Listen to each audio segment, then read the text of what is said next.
first one is victimhood. And it's not a stage of awakening at all. It's a stage of feeling like the world's out to get you, that you don't have too much power, you don't have too much control. And that's how I felt during the homeless years and poverty years. It's like, I have a dream.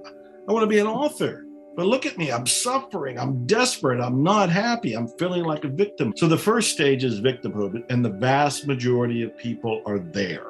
They're complaining, they feel stuck, they blame everybody else and everything else, but they're not taking any responsibility, largely because they don't have the consciousness to know better. If they're lucky, maybe one of my books, maybe the movie The Secret, maybe some other book, some other movie, some person enters their life and suddenly there's an aha, and they enter the second stage of awakening, which is empowerment. Empowerment is wonderful because it's exhilarating. You now feel like I can have, do, or be anything.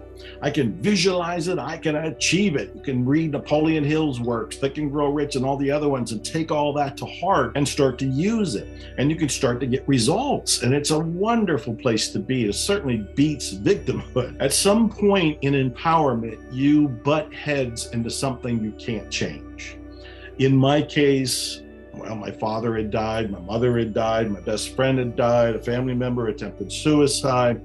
I went into a divorce that ended up being a 3-year persecution of my life and business. Pandemic hits, shuts down my travel, which is the biggest income source. And all of that was something I couldn't do anything about. I can feel empowered, but I can't bring my father back to life. I can feel empowered, but I haven't been able to cure COVID yet. So at that point, you realize you don't have total control.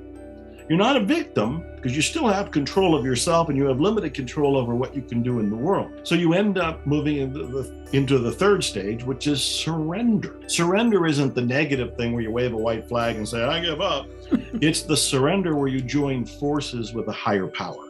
And you're more powerful then because you've joined forces. It's not just your little ego, which was strutting around feeling empowered, but now you join forces with the supernatural. So you're more empowered than ever before because you've surrendered to the higher power.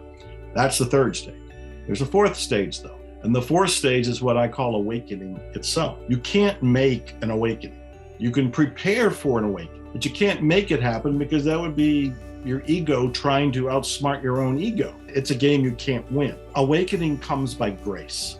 And that's when the great something bestows on you the awakening that you are the great something. And it lives and breathes and speaks and writes through you.